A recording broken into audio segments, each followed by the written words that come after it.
ఈమె మరియా, కన్య అయిన మరియా.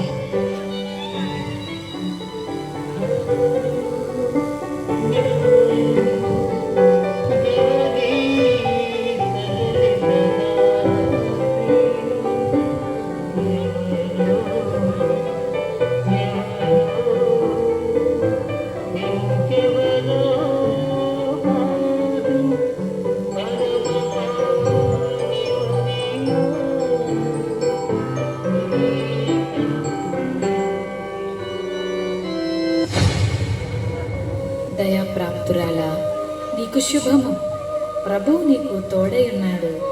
మరియా, భయపడకుము, నీవు దేవుని వలన కృప పొందితివి.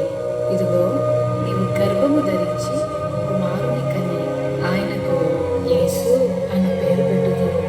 ఆయన గొప్పవాడై సర్వోన్నతుని కుమారుడనబడును. నేను పురుషుని ఎరుగని దానిని, ఇది ఎలాగూ జరుగును? పరిశుద్ధాత్మ నీ మీదికి వచ్చును, సర్వోన్నతుని శక్తి నిన్ను కమ్ముకొను గనుక పుట్టబోవు శిశువు పరిశుద్ధుడై దేవుని కుమారుడనబడును.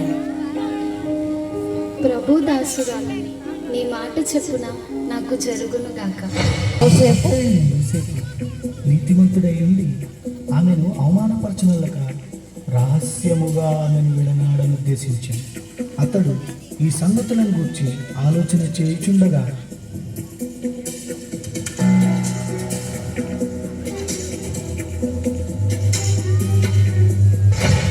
దావీదు కుమారుడైన యోసేపు, నీ భార్య అయిన మరియను చేర్చుకొనుటకు భయపడకుము. ఆమె గర్భము ధరించినది పరిశుద్ధాత్మ వలన కలిగినది. ఆమె ఒక కుమారుని కనును. తన ప్రజలను వారి పాపముల నుండి ఆయనే రక్షించును గనుక ఆయనకు యేసు అను పేరు పెట్టుదువు.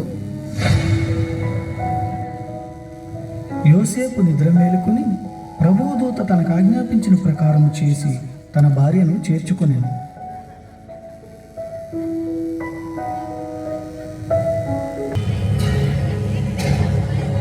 ఇందు మూలముగా 50 మంది ప్రజలకు తెలియజేయమనగా, ప్రజా సంఖ్య రాయవలనని కైసర్ ఆగస్తు నిర్ణయించడం వలన ప్రజలంతా తమ తమ స్వగ్రామాలకు వెళ్ళి ప్రజా సంఖ్య రాయించుకోవాల్సిందిగా తెలియజేయడమైనది. హో!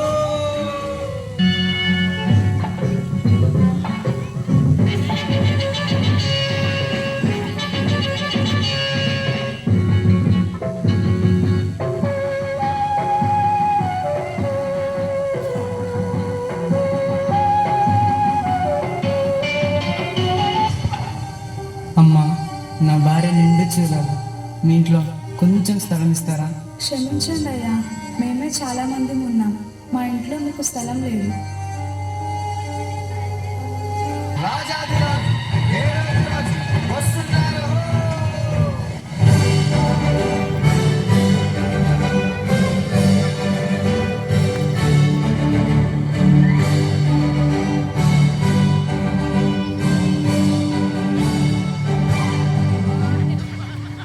రాజైన హేరోదు దినములను యూదా దేశపు బెత్లెహేములో యేసు పుట్టిన పిమ్మట, ఇదిగో, తూర్పు దేశ జ్ఞానులు యెరూషలేముకు వచ్చి, యూదుల రాజుగా పుట్టినవాడు ఎక్కడా? తూర్పు దిక్కున మేము ఆయన నక్షత్రమును చూచి ఆయనను పూజింపవచ్చితిమి. చిత్తం మహాప్రభు. క్రీస్తు ఎక్కడ పుట్టును?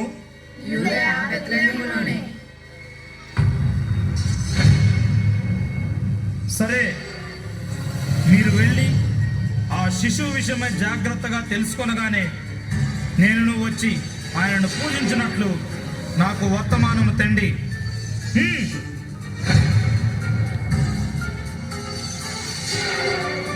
నేను ఓటమి ఎరుగని హేరోదు రాజును మరి ఒక రాజును పూజించడమా? అసంభవం.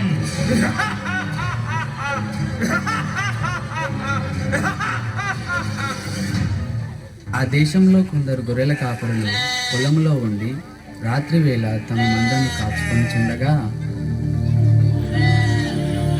ఈరేషా, ఈ చలి చంపేస్తుందిరా, ఈ చలికి గొర్రెలెట్ చేత ఏట్రా మళ్ళీ ఈరేషా. ఏం చెప్పండిరా మల్లేసా, ఈ చలికి మనల్ని కాసుకోవడమే పెద్ద బాధగా ఉంటే గొర్రెలు కూడా గాయాలేంట్రా? భయపడకు భయపడకుడి, ఇదిగో ప్రజలందరికీ కలుగబో మహా సంతోషకరమైన సువర్తమానము నేను మీకు తెలియజేయుచున్నాను. దావీదు పట్టణమందు నేడు రక్షకుడు మీ కొరకు పుట్టి ఉన్నాడు. ఈయన ప్రభు అయిన క్రీస్తు. దానికిదే మీ కానవాలు. ఒక శిశువు పొత్తి గుడ్డలతో చుట్టబడి ఒక తొట్టిలో పండుకొని ఉండుట మీరు చూచెదరు. మన కోసమే బెత్లెహేంలో యేసయ్య పుట్టాడంట. అవునా మల్లన్న, బెత్లెహేంలో మన కోసం యేసయ్య పుట్టాడంట్రా. రండ్రా రండ్రా, ఎలా రండ్రా? త్వరగా వెళ్ళి యేసయ్య చూద్దాం పదండి. పదండ్రా పదండ్రా బాబు, పదండ్రా.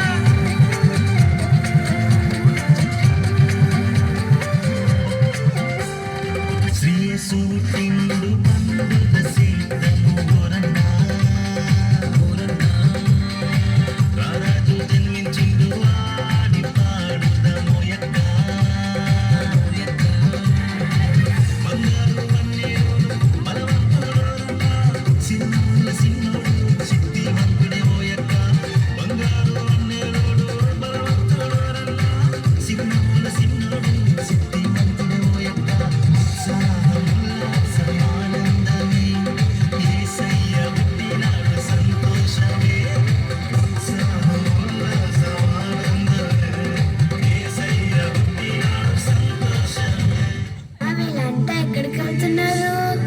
అదే నాన్న, బెత్లెహేంలో మన రక్షకుడైన యేసయ్య గోల్డీ పుట్టాడంట. గోల్డీ అమ్మా అమ్మా, ఆ యేసయ్య నాకు కూడా చూపించవా? తప్పకుండా చూపిస్తాను, పద వెళ్దాము.